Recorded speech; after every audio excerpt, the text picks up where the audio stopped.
গোস্বামী ছিলেন একদা অবিভক্ত বাংলার অর্থমন্ত্রী। রামকেলির শাসক ছিলেন হুসেন শাহ। সেই হুসেন শাহের অধীনে অর্থমন্ত্রী ছিলেন।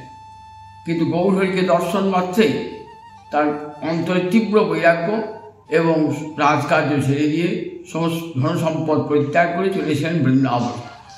বৃন্দাবনের টেরকদম্ব বলে একটি জায়গা, সেখানে ঝুঁক বেঁধে রূপ গোস্বামী পাদ থাকতেন আর ভজন করতেন। আসলে রূপ গোস্বামী ছিলেন রূপমঞ্জরী, রাধারানী রূপের মঞ্জরী। তিনি রূপ গোস্বামী হয়ে এসছেন।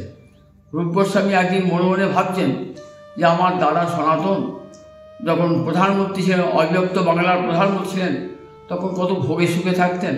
দাদা পরমান্ন খেতে খুব ভালোবাসতেন। তা দাদা বৃন্দাবনে এসে মাদুকরি করে খায়।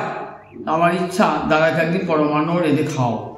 কিন্তু পরমান্ন আনতে গেলে চাল চাই, মিষ্টি চাই, দুধ চাই, এসব পাবেন কোথায়? কিন্তু নিষ্কিঞ্চন সন্ন্যাসী, কাউকে চাইবেন না তো কিছু, অযাচক।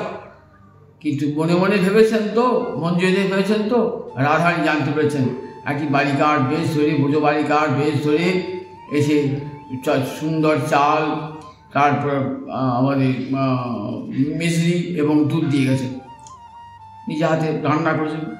বলছেন তুমি কে, এগুলো দিয়ে গেলে? তা বলছি আমি পাশেই থাকি একটি গলাদের মেয়ে। রন্ধন করার পর এই সনাতন এসেছেন খোঁজ দিতে রূপের, দাদাকে বসে খাওয়ালেন। তারপর বলছেন রূপ এই তো অমৃত খেলাম, এই তুমি মিষ্টি কোথায় পেলে, চাল কোথায় পেলে, দুধ কোথায় পেলে? তখন বলছে একটি বুঝো বালিকা দিয়ে গেল। হ্যাঁ, বুঝো বালিকা দিয়ে গেল?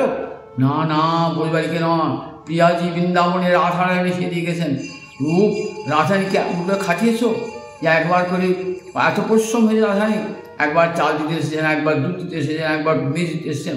দেখো আর কোনো এমন বাঞ্ছা মনে পোষণ করো না, আমার প্রিয়াজি রাধারানী যেন কোনো কষ্ট না পান। তার সুকোমল পদে চরণ কমলে আসতে বড় কষ্ট হয়েছে কতবার, আর এরকম বাসনা করলে মনে পোষণ করো না।